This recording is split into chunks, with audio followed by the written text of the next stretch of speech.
कुछ आपके एडजेक्टिव्स होते हैं जो कि IOR पे खत्म होते हैं। जूनियर हो गया, सीनियर हो गया, सुपीरियर हो गया, इन्फीरियर हो गया, प्रायर हो गया। इन एडजेक्टिव्स में खास बात ये होती है कि इनके साथ में देन का प्रयोग नहीं होता है।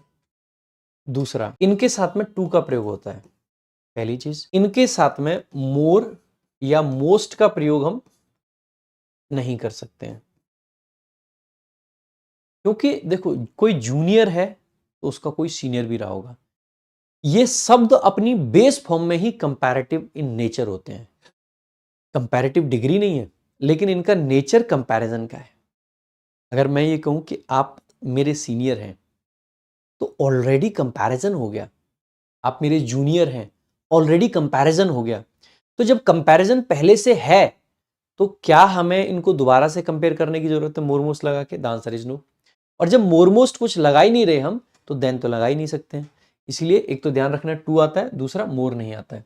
प्रेफर आपकी वर्ब है, इसके साथ में भी टू आता है।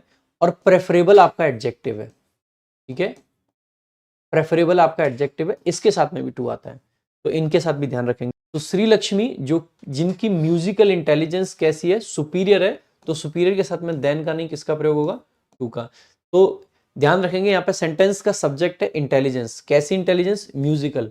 किसकी इंटेलिजेंस? श्री लक्ष्मी की, ठीक है, मिसेस श्री लक्ष्मी की। ही सेंटेंस का सब्जेक्ट है, ऑलवेज आपका एडवर्ब फ्रीक्वेंसी है, वांट्स आपकी वर्ब है, ही के हिसाब से सिंगुलर वर्ब आ गई आपकी। वांट्स व्हाट, तो वांट के बाद में सामान्यतः इन्फिनिटिव आ जाता है, तो टू प्लस वर्ब की बेस फॉर्म आ गया आपका to be. To be were, तो इन प्रेपोजिशन है जिसका ऑब्जेक्ट हो जाएगा द कंपनी। किसकी कंपनी?